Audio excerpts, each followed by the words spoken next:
Hello, everybody, and welcome back to the Better Opinion. I am a clone of Kevin, here to replace him because he is very tired. I am joined by a clone of Manser, who is also here because Manser is very tired. Clone Sor, how are you? I am not tired because I am not Mansoor. I am his clone. That's pretty good. I feel so great as a clone. You feel that? You feel good about it? Yeah. And since we're both clones, today Michael had a topic since we're not as good as our originals. Well, we're not really people. We're just sort of a simulacrum designed to allow them a peace of mind for a moment before returning to this hellscape of a lifetime. Yeah, but it's fine. We will soon be decimated afterwards. Yes, and our minds reemerged with the originals, yes. Yes. So, Michael, what was your topic? Quick! Now! Right now. Cool. Michael recently saw Superman. Oh, did he? I actually didn't know if he did. Kevin has not, but you did, right? Yeah, I saw Superman. What did you think? I thought it was fun. I didn't think too much about how good it was as cinema, but I had fun during the movie. It's interesting because everyone keeps telling me they're going to see it, and everyone's like, have you seen it yet? And my answer repeatedly is no, and I won't. And then a week later, I'll be like, oh, have you seen Superman yet? And they'll be like, oh, that's crazy that you asked that question again. Still no, still won't. Mm-hmm.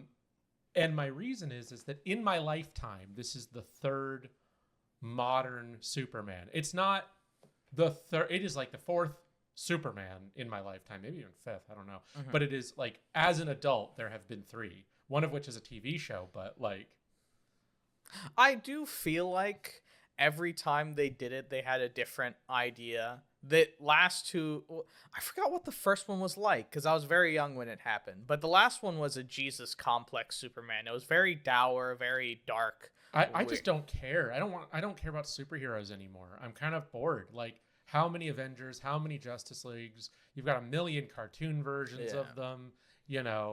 We've seen how many Spider-Mans? We think we talked about that, right? 3 Spider-Mans. 3 Spider-Mans, not counting animated, which we've seen more of.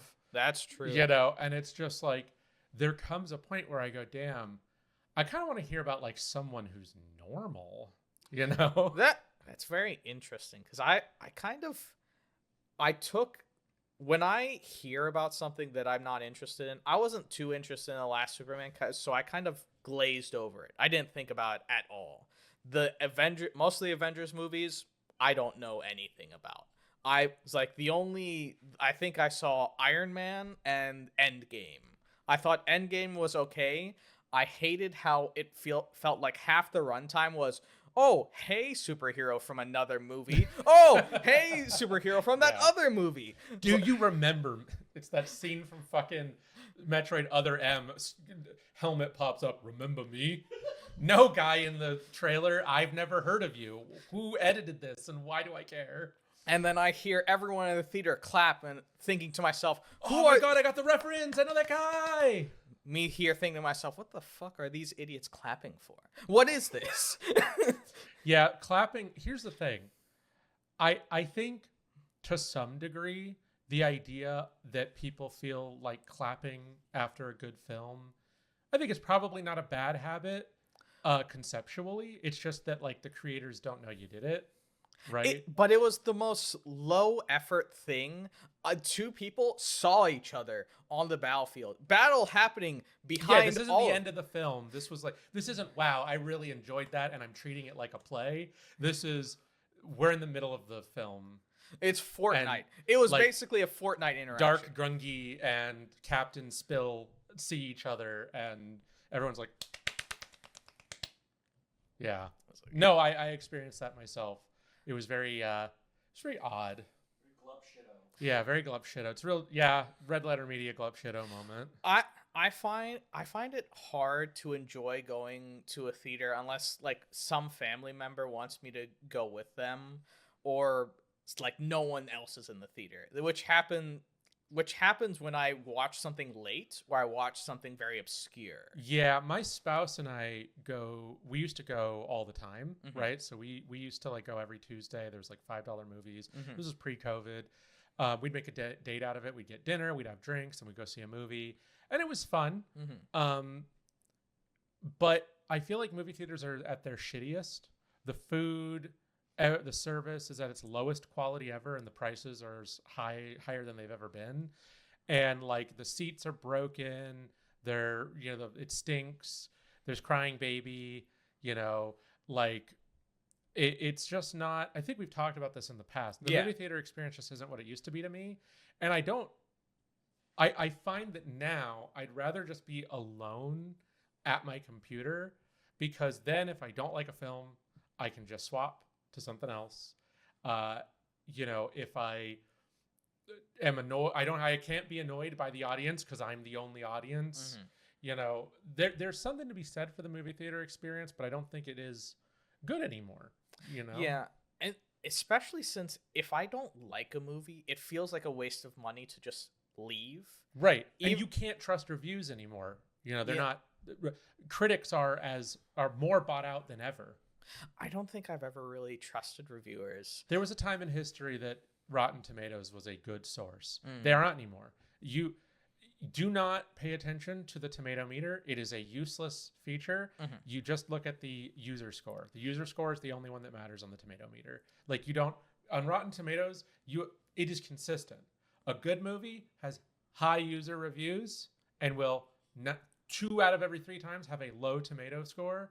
And then really bad movies or mediocre movies will be like 80 or 90% tomato meter and then like 40s in the user review. Well, the problem is even if a movie is theoretically good, it doesn't mean I'll like it. Well, sure. I'll say Shakespearean stories are all very good. I hate them all. They're all because they're all so negative. It's all depressing. Even the comedies I find very depressing on how they portray society. Tess of D'Urberville's a very good story. I will never read that again. I talked about this on stream the other day because I've been playing that game Sea of Stars, right? And I talked about why I love it, why I've been loving it. Besides it just being well crafted, there's a lot of really, really good. Nothing overstays its welcome. Good crafting in the game, but the story is not unique. It's like every time it's what you expect from like old, JRPGs, right? Like Chrono Cross, Chrono Trigger, that era of gaming. Like it is a lot of that, and you keep expecting something to happen, and then it doesn't. But what doesn't happen? But instead of it being, oh, I expected this guy to betray me. It's, oh no, they didn't betray you because your party members are trustworthy. And it's like, that's not, one of the things I was talking about is that stories have become so predictable in the reverse. It used to be like the hero's journey. The hero was ubiquitously good, right? The evil people were ubiquitously evil. They deserved to be defeated. And then over time, people tried to subvert those expectations. And so then it became like angels are not so good. Demons are misunderstood. Everyone is gray. You can't trust anyone. Everyone's backstabbing, and there's romance everywhere, right? Like it all just became like very expected because the unexpected became the expected. And now I keep having my expectations defeated because the unexpected is no longer the standard, right? So instead, like friends are close, allies are trustworthy, right? Like people don't just die suddenly to try to make you invested. And my problem has always been, it feels like story writers always focus on the overarching theme instead of what I particularly like. I've said this over and over again. I like individual character stories. I always have.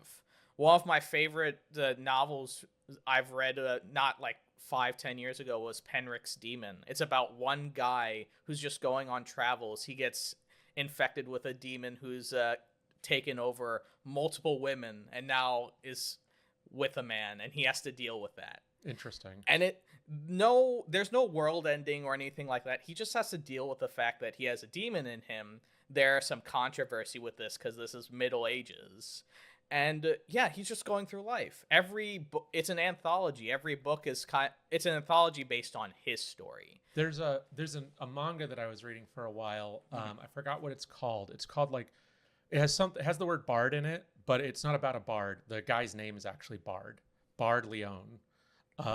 He's a retired knight. He was like the hero of the people, and he retired with honor. They gave him some land, they gave him some money, and he said, and he loves food. And so he said, I don't have any obligations anymore. The woman that I protected is like gone. She got married off. I'm just going to take my horse and I'm going to travel and eat. And he does get up to some stuff. Yeah. But it's like momentary Knight's Tales, right? Like, oh, this village is being attacked. He defeats the demon bear, right? Or this one knight's like a bad guy, and then the guy gets kind of abandoned by his boss, and then he like adopts him as his son. Yeah. Because he has no son. He's like, you will be my son now. You will get a new name, and you will live a new life, you know? And it's like, it's really cool. It's like a really cool story. You seem like you've heard of it. I have heard of it. I don't know how far I got into it, but I did really like it. A lot of stories are like that. I think Mushi Mushi is about a guy. Oh, Mushishi. Mushishi? Yeah, it's about the guy who's he's a Mushishi, which is like a doctor who deals with like Mushi, which are like spirits. Yeah, that was very cool. I love Mushishi. I also liked a recent book, manga about like Gabai, about this young man, well, a little boy who is taken to live with his grandmother in a very poor village. And it was very cool going through the various things he does from day to day to just live. This is post World War II, and his mother has to work in the city to kind of support him. His older brother lives with his mother and kind of goes through him dealing with being separated with his mother, playing with other kids, learning about society and how to live as a person who's poor with honor, etc., etc. And it's really cool. Yeah, I like those kinds of episodic stories. And I think the reason we can both agree that we like that, you know, you're a little younger than me, but you've grown up in this era where like everything is overly complicated and everything is like this deep world-ending plot, and like all of the good guys are flawed. You know, I get it. When I was a little child, right? Everyone, like, heroes were never flawed. So now everyone's like, it's kind of like the Game of Thrones problem, right? So Game of Thrones killed people, and that was really shocking in the era it came out, and it taught everyone the wrong lesson. Now everyone thinks you have to just be brutal and kill people all the time to make a story good, and it often feels contrived. That is the same thing that it was like, it used to be that didn't happen. Someone did it successfully, and it was really popular because it was new. And now that new thing has become the standard. And now we crave the normal hero's journey. We crave like seeing a normal person. There's a manga series. I think they made an anime called like The Chronicles of a Bookworm or something like that. The Ascendants of a Bookworm. I was not interested. It's really good. Is it? It's actually really good. Yeah. Yeah, because it's a lot of it's very practical. You know, yes, it's an isekai, but it's literally just like born as a person, right? Yeah. And she just has this illness. And this illness makes her useful, but it also is bad for someone as poor as her. And it really explores the idea of like what it would mean to be a poor person in this medieval era, you know, the influence of the church, the influence of nobility, you know, really what it all means. And it's very interesting. It's a good story. It's an isekai, which, you know, isekais are what they are, but it's good. I'll give it a try. My problem with isekais is always the fact that you could not write the story with a person from the setting they're in. It always speaks to me like a flaw. Why could we not find a person finding their way out with the knowledge that they're stuck with if they were born in this setting instead of... I agree, but I disagree in that I think both have a place. I think it'd be nice if more people would, you know, that's why I like the one about Bard is that's not an isekai. You'd think it was, you know, it's a fantasy setting that reeks almost of isekai, but he's just like a normal guy, right? Born in that world. Everyone is. And I think that the reason that isekai is addictive for a lot of people is that reality kind of sucks. And people, you know, it used to be that isekai was a story of people going to another world and finding their way back. The end of the story was always that they found a way home, right? And it was very sad parting as they found their way home. You know, that's Digimon. That's like... I forgot the name of it. It's one of the really old isekais. Oh gosh. No, but dot hack's different. It's more because that one is a video game, right?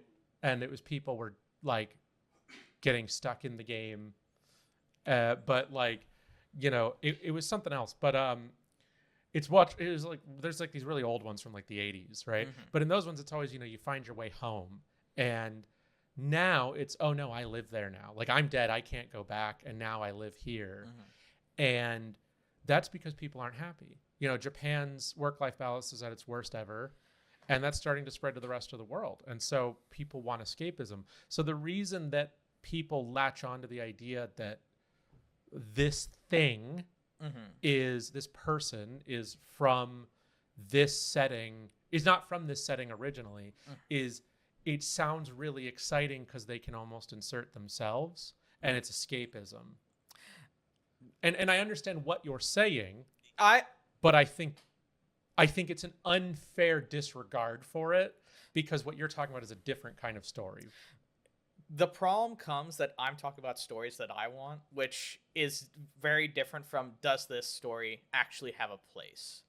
Which is interesting because your talk about old isekais brought up a story I remember reading not too long ago about a person who had successfully come back, and they had to deal with what happened because of their absence. Right. Because time went differently. Now they have to deal with the backlash of being away from home for so long. They don't they couldn't go through high school because they missed it. They had to somehow find a job. They had to go through so much pain in the real world because they missed out on life. And how that eventually translated when the people who needed her help eventually came back for her help, and they found her an old woman who's like who has 2 children, is dealing with that mess, and works for a grocery store, and they're asking her to come back, which was probably the cause of the worst experience of her life. Right. I mean, that's depressing. I don't know if I'd ever want to read that, but well, that's just the beginning. But I think my point is I understand what you're saying. I think I don't even really love isekai very much, but I feel like it's one of those things in recent history that I defend a little bit more, because I feel like it's received this thing is too popular, and there are a lot of not bad parts of it. When something becomes too popular, it's like shooters, right? We got all these shooter games, and a lot of them were bad because they were churned out, but that doesn't mean shooters are bad. Yeah. Right. So I get a little bit defensive of isekai as a genre, because everyone around me is like, I'm an intellectual, so I hate isekais. I'm not saying you are. I'm thinking of other people. But so then I go, well, there are good ones, and there's a reason people like it. Right. I'm not saying it's like, because I have liked isekais before. I liked the legendary Shield Hero, the light novel, not the anime. I liked it in the beginning. It kind of got weird. Yeah, it got weird near the ends of it. It also like it touched on like the idea of desperation versus morality, right? Which kind of went away in that story, where I was just like, in the beginning you had no allies. You bought a slave because you were desperate and you needed allies. Yeah. So we were asking questions about morality. Now you just have a lot of slaves, but you don't need them. So this feels weird. Yeah. And then all these other isekai popped up where it was just like, well, it's okay because I'm good to them. And I'm like, that's the subject of slavery is evil. Like, yeah, it's like this is about gray morality, right? And that's an interesting question to talk about when it's like the setting, the situation you're in. He never said it was he never argued that it was good. That was good. He argued that he would trust a slave better than anyone else in the world. He never said that was a good thing or a bad thing. Right. Well, but like my point is, like, in the beginning of the story, that's exactly it. It and made then later sense. In the story, it was like, well, wait, what do you? Why is everyone a slave now? Yeah. Like, and then all these other isekai started copying it, but then like now, it wasn't even a gray morality. It was just, yeah, sure. And I'm just like, this feels like a sex thing. Yeah. I don't think I'm comfortable here. And it's weird because it felt like the readers forced the writer of Shield Hero to turn it into a sex thing when it wasn't. Yeah, I don't know. It's like this is what I feel like happens a lot of the time. You come up with like interesting subjects around like moral relativity, right? I like that subject. I always loved. It was something that happened in Final Fantasy 14. Do you know anything about Emmett Selk? No. Emmett Selk is one of the main villains of Final Fantasy 14, and he's the primary villain throughout Shadowbringers, which is the last time the game was good. Some people are going to tell me Endwalker is. They're wrong. And in that, the good thing about Endwalker was that after Emmett Selk died, he became the narrator of the game. That's the good part about Endwalker, is that he became the narrator. But Emmett Selk was an interesting character because you find out that the motivation behind everything they're doing is that long ago there was one world and it entered a crisis, and they tried to solve that crisis, but there were people who didn't like that solution. So their solution was to then defeat the people who had initially solved the crisis. And they did a thing that caused reality to split into 13, 14 shards, something like that. And he's trying to re-merge. That's what they want to do. They want to re-merge reality. And the reason you're against them is that ostensibly that means killing everyone.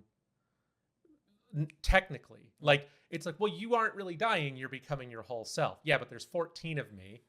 That one's like a cat boy. That one's like a short person. That one's a goat. Like, we don't really, we're our own people now. We're not the same person.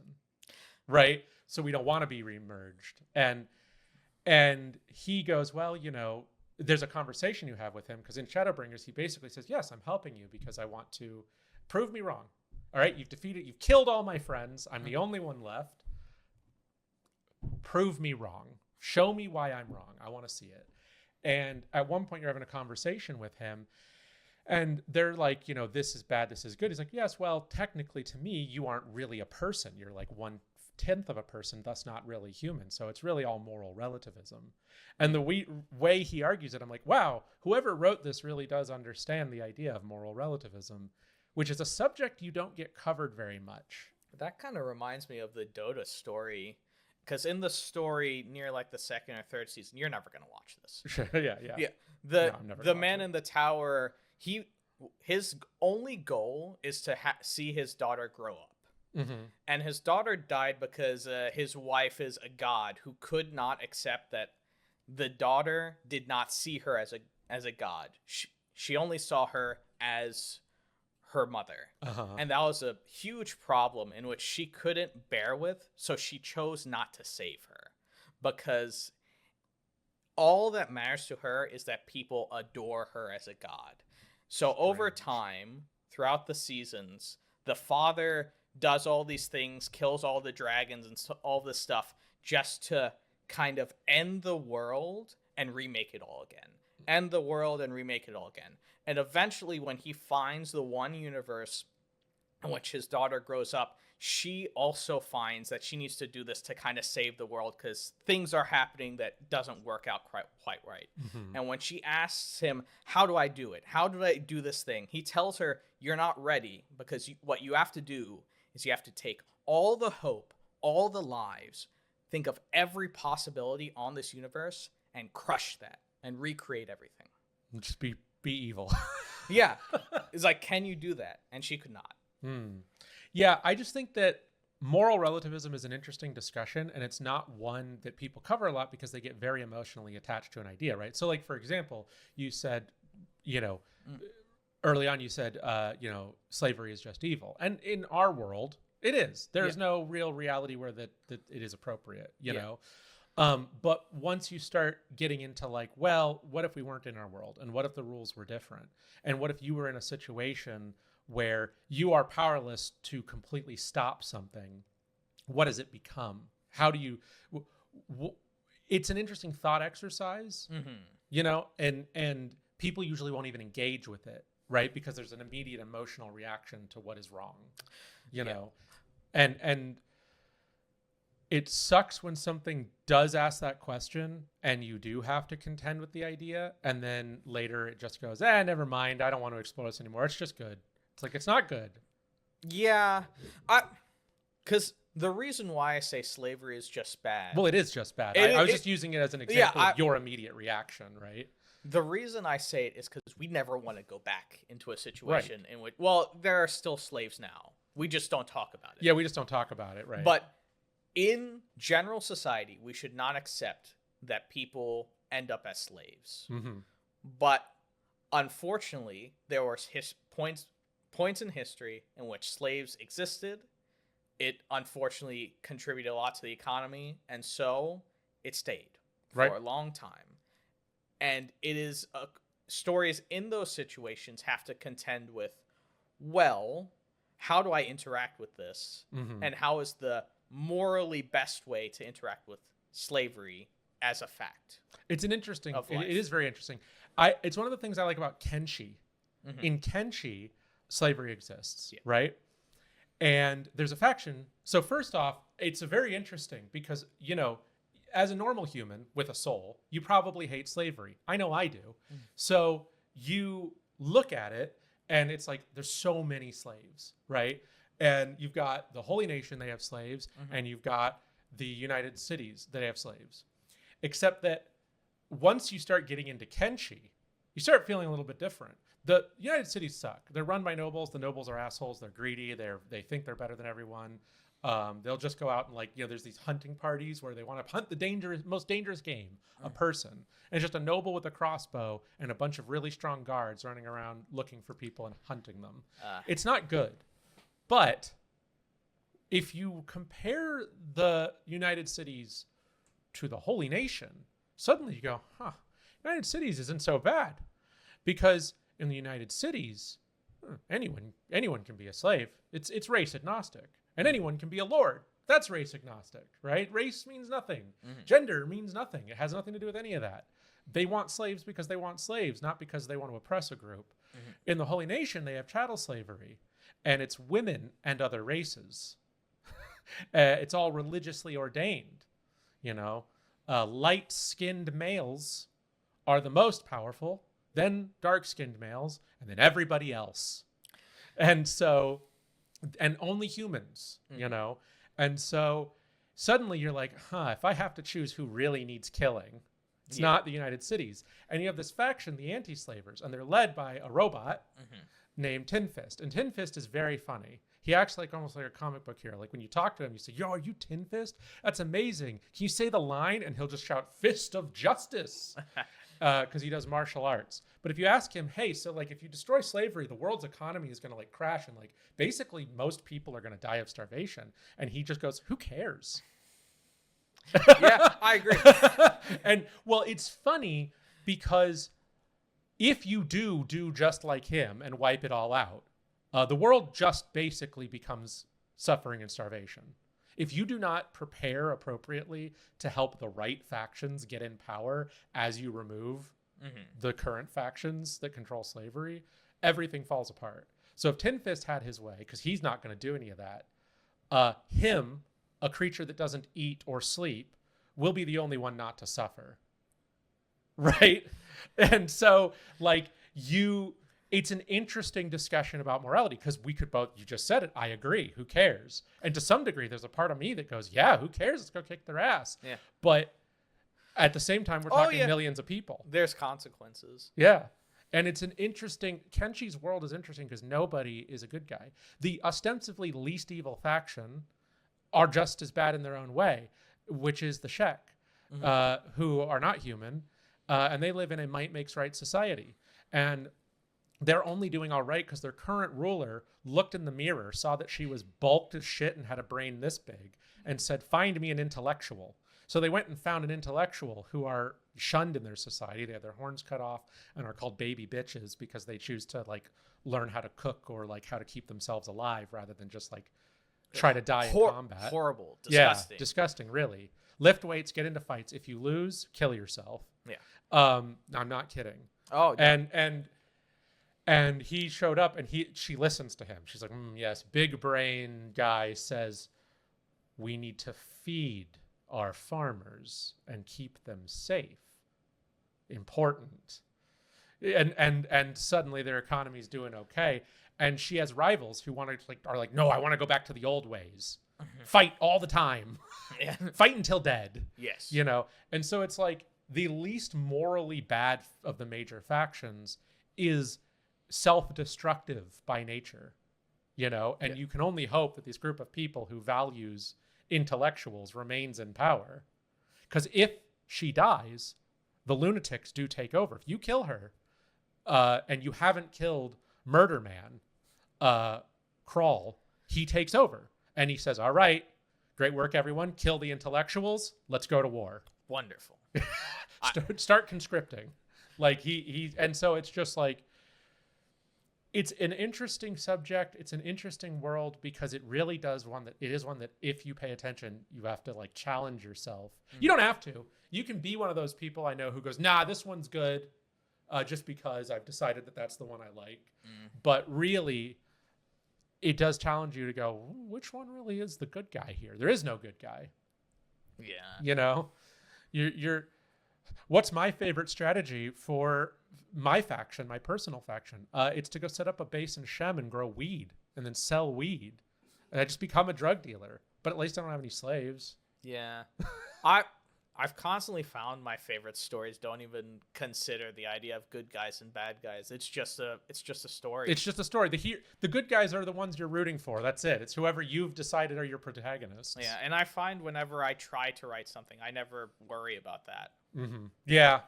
Well, I think that it can be hard to do well to write a story without good guys and bad guys. Because you're kind of going outside a template. Right. Because the template's nice. People know what to understand from the template. It's like poetry. You have specific forms of writing poetry, and people know what to expect. But if you start going free form, you might lose people. It reminds me, you talked about Endgame earlier, right? I hated that movie, and for a lot of reasons. I didn't like Avengers. I just didn't like those Avengers films that involved Thanos. Yeah. Thanos, I remember. So Michael and I, we used to try to do a YouTube channel. We kind of stopped. But we started early on. This is back before I really knew anything about what I was doing. And we would just talk about movies we just saw. We would go see a movie and then we talk about it.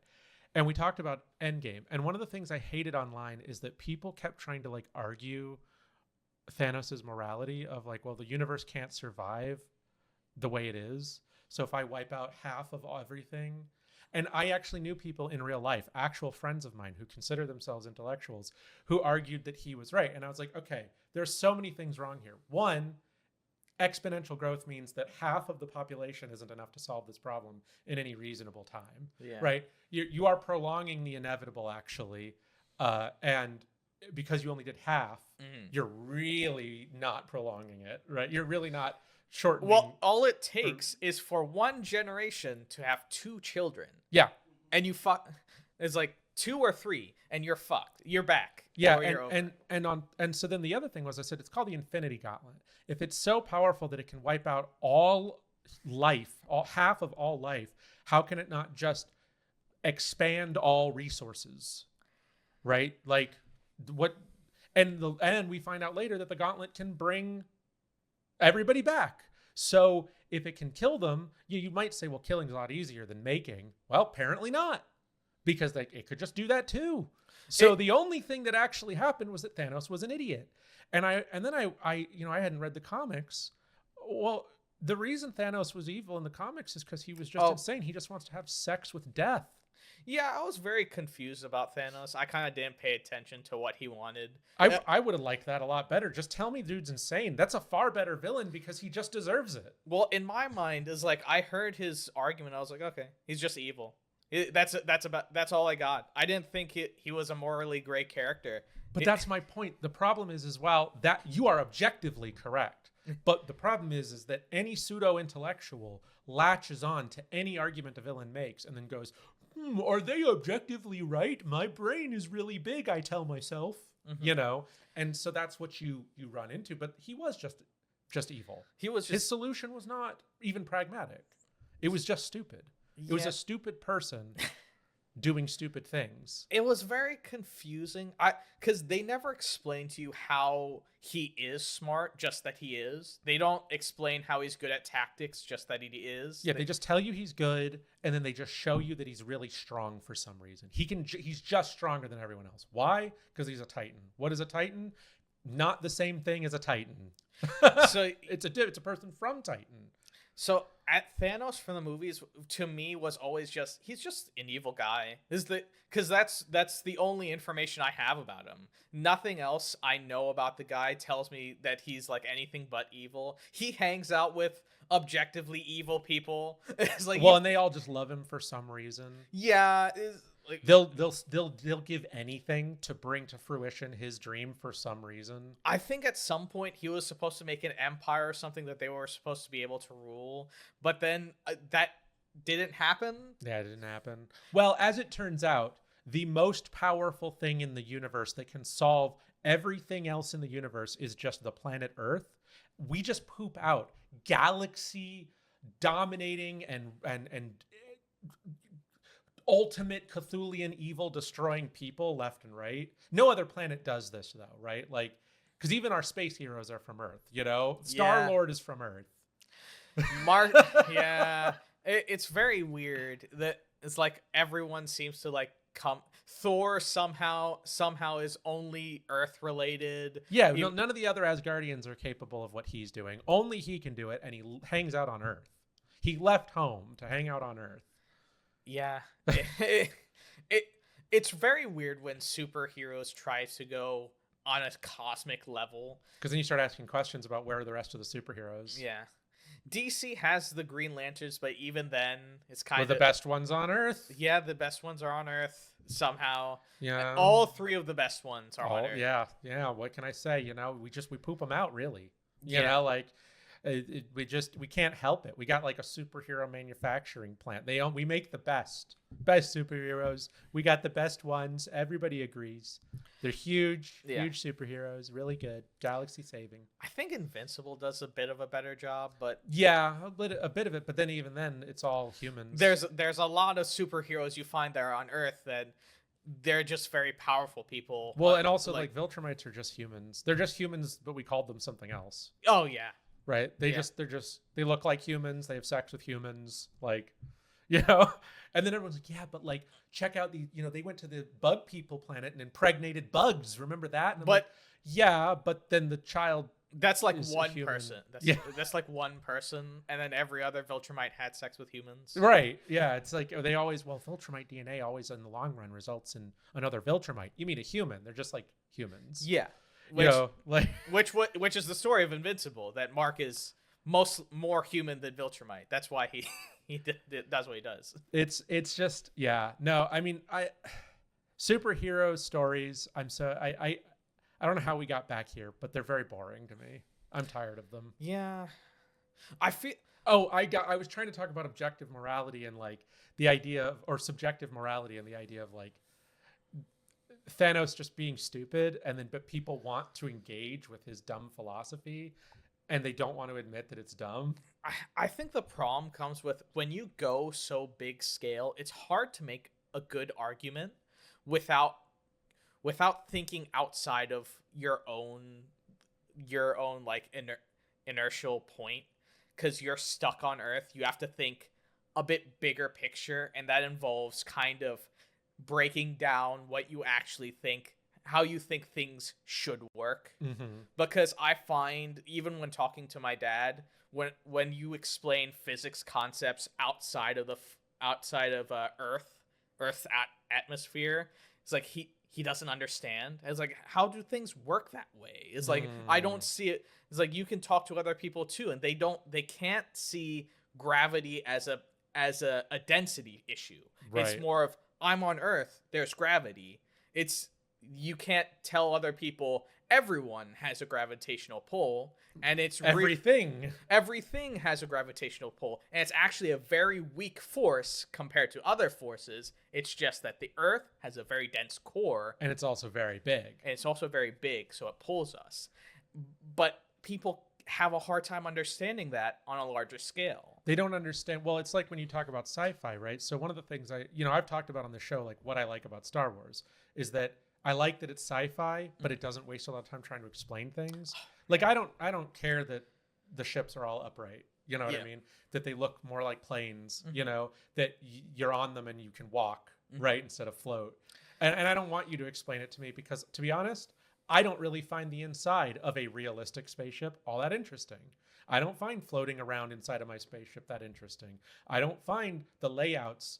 You know, there are these realism things where the ship rotates because that creates fake gravity, right?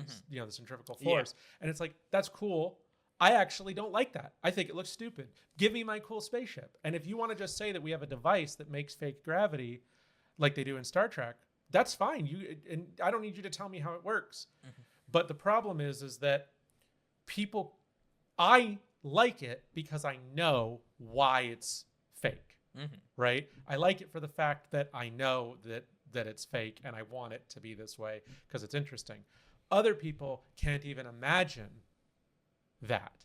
They don't even, when they see the realistic spaceship with centrifugal force, they don't understand why it's that way. They just think that... Why doesn't it look like an F1 car? Right. Why are space stations rotating and are rings? Get rotated, idiot. Get rotated. Like, you know what I'm saying? Like they don't even ask the question why every space station in a lot of sci-fi is a ring that rotates. It's because everyone's basing it off of the idea of, well, we need the centrifugal force to make a space station, you know? And so then when you have a space station that doesn't do that, nobody's asking the questions, why do they have gravity? Because everyone's forgotten the original reasons anything was done. Well, because they're in their mind. Gravity always exists. Yeah. Yeah, it just works like it does on Earth. And they know that that's not true because they were taught it, but they've never thought about it. I don't even know if that's... Well, we all get taught that gravity is... Yeah, we all get taught. We all get taught a lot of things in school. I don't know. That's my point. I'm saying they know it, but they don't know it. There's a difference between knowing and knowing. I talked about this, I think, in the last episode. Yeah. You know, like there's knowing that you have the information, and then there's knowing as in you really understand it without having to explain it. Yeah. You can feel it. You can feel the knowing, the understanding. You seem annoyed by that. Well, it's hard to explain. I think some people just don't believe that that's how it works. Because flat earthers exist. Yeah, that's my point. Flat earthers exist, and I feel like that exists for a lot of things. I don't even think flat earthers actually think the earth is flat. I think that they just desperately desire to have something to like be fanatical about. Maybe. I don't think it's worthwhile to think about why flat earthers think the way... Well, you know what? It is. It is. It's an interesting thing to think about. I mean, maybe not on this show, but I think that there's asking the question, why in the world would someone adopt this ideology? It's an interesting idea. It's an interesting idea, but I think it's a waste of time to try to argue with them. This show is a waste of time. Yeah. Everything's a waste of time. I mean, arguing with them, it depends. It depends on what you mean by waste of time. If you derive entertainment out of it, was it a waste of time? You know, if you can laugh at them later, is that a waste of time? I don't know. It's a waste of time to try to convince them, hoping that they'll change their mind. Yes. Right, because you won't succeed. They've already decided to buy into derangement. They've purposefully decided to ignore all evidence to believe something that there's zero evidence of. And then they put an egg on a plate and say, see? You know, but like, there are situations where you might derive entertainment from it. It might just be funny. And what you can ridicule them online, get YouTube views. You know what I mean? Like, everything's a waste of time fundamentally. The movies we discussed were a waste of time. Yes. You could have been using that time to become a Sigma. Yeah, I really want to become a yogurt male. I'm looking to become like a Greek yogurt male. Yeah. Yeah. Or like a mozzarella male. Yeah. Dairy male, really. Dairy male. Yeah, I'm trying to become a dairy male. Very milkable male. I'm trying to become a milkable gamer horse. Wonderful. You know, that there's that new horse racing gacha game. Bring me to that universe. Let's go. I don't understand. This has gotten really deranged really quickly. We have devolved. I mentioned flat earthers and like all intellect just exited our ears as we slowly devolved into creatures and a little poop goblin. Yeah, I really don't have much more to talk about this. Yeah, do you feel that we've covered this topic, Kevin?